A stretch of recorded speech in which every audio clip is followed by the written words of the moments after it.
Who was the only US president to lead a surprise offensive that accidentally sparked a global conflict?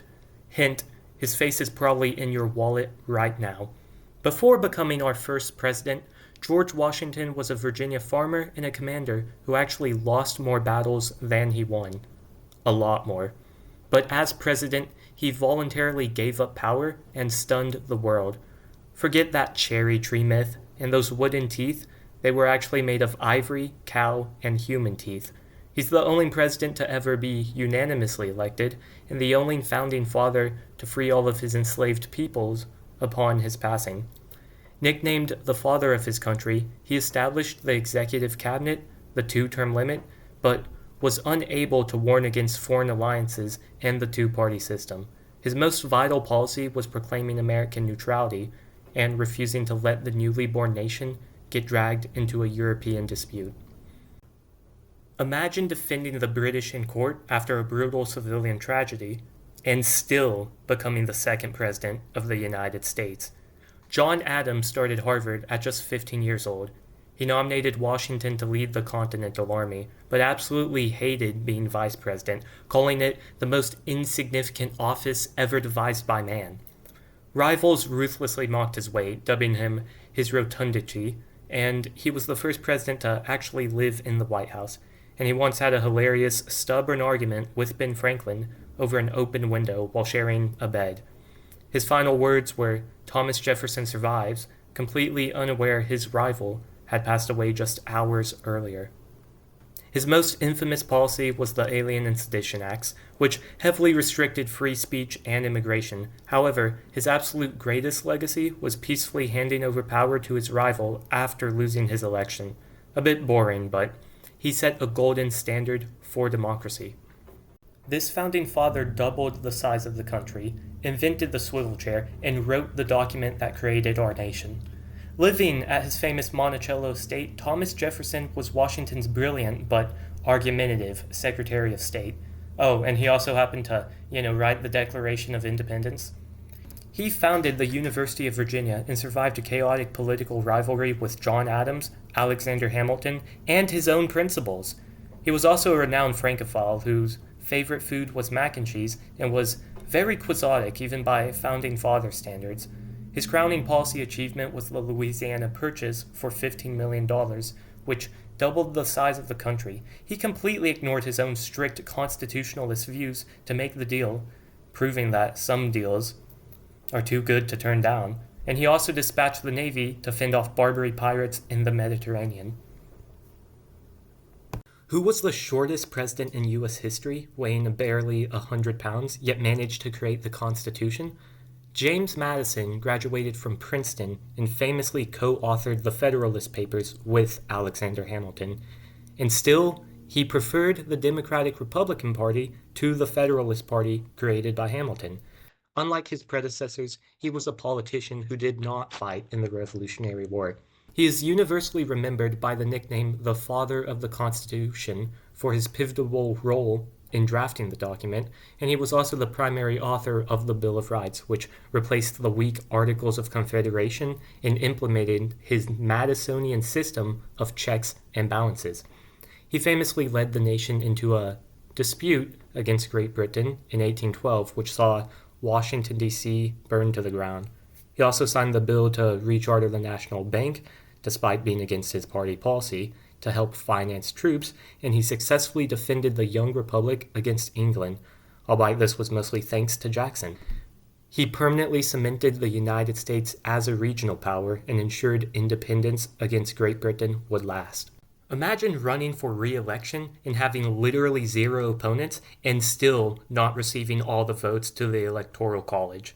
This founding father did just that. James Monroe was a Revolutionary War hero who actually crossed the Delaware River with George Washington. He later studied law directly under Thomas Jefferson. His presidency was so widely popular and unified that it became known as the Era of Good Feelings. Remarkably, he became the third president and founding father to pass away on the 4th of July. He acquired Florida from Spain and signed the Missouri Compromise, deeply dividing the nation over slavery and stalling the Civil War. But his greatest legacy is the Monroe Doctrine, a bold warning to European powers to stay out of the Americas, and he established undisputed U.S. dominance in the Western Hemisphere and fostered a very rare period of national unity. Which president was the son of a founding father and actually went back to serve Congress after his presidency? The son of the second president, John Quincy Adams, was a brilliant diplomat who spoke multiple languages fluently and served in top positions across Europe. He was the very first president to ever be photographed. He famously won the presidency despite losing both the popular and electoral votes in what furious rivals called a corrupt bargain, as he appointed Speaker of the House Henry Clay as Secretary of State to get enough votes to become president. And as president, he heavily supported national infrastructure, overseeing the massive completion of the Erie Canal. However, his most controversial policy was signing the Tariff of 1828, which outraged the southern states with export economies. And though he was personally very disappointed in his presidency, he laid the groundwork for American infrastructure and later became a fierce abolitionist in Congress. Captured by the British at just 13 years old, this orphan rose to become a massive military hero and a highly controversial president. Andrew Jackson rose to extreme fame as the military hero of the Battle of New Orleans, one of the most lopsided battles in U.S. history. Because of his toughness, his troops gave him the legendary nickname Old Hickory.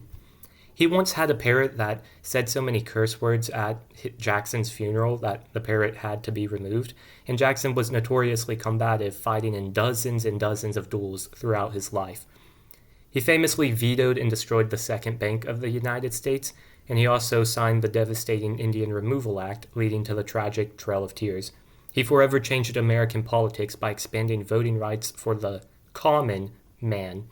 Today, he's on the $20 bill, but given his detestment for central currency, who knows what he'd say of that legacy today?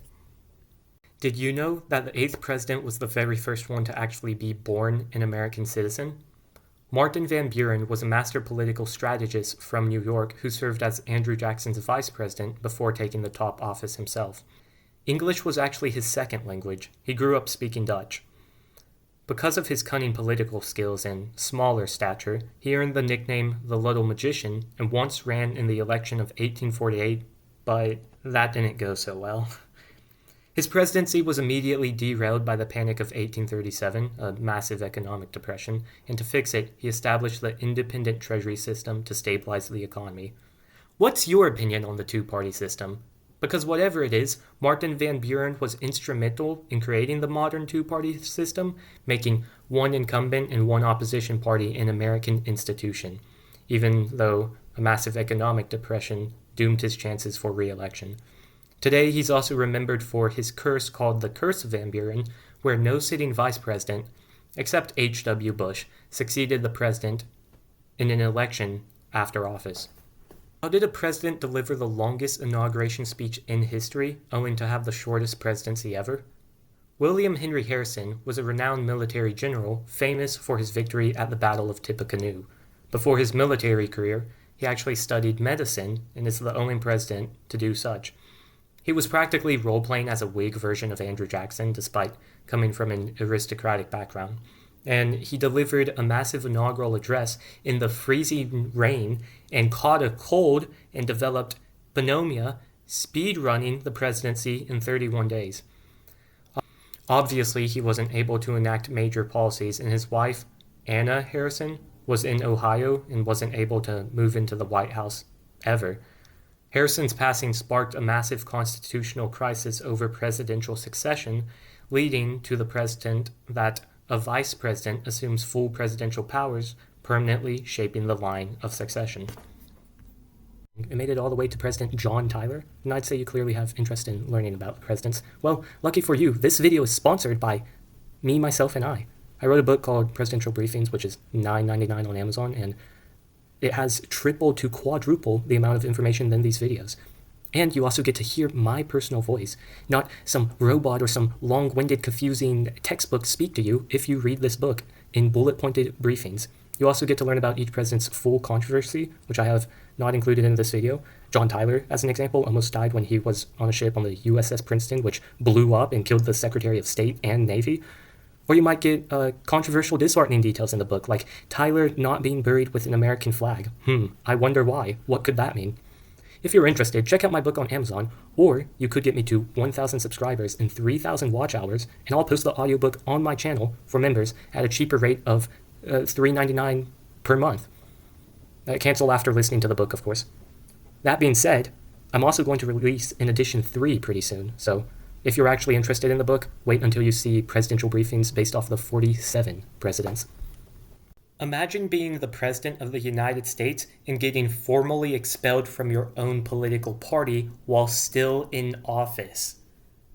John Tyler was a Virginian politician who made history as the first vice president to assume the presidency after the passing of a sitting president. Because he was a former Democrat appointed as vice president to court the Southern vote for William Henry Harrison, rivals mockingly gave him the nickname His Accidency. And he was so fiercely independent that his entire presidential cabinet resigned in protest of all his vetoes. He strongly supported, how do I say this? Let's call it states' rights, and repeatedly vetoed national banking bills. His most significant legacy was signing the resolution to annex Texas, and he definitely proved the presidential succession process worked during a crisis and secured a massive addition in getting Texas into the Union, hence Tyler, Texas. Just definitely don't Google his opinions post 1860.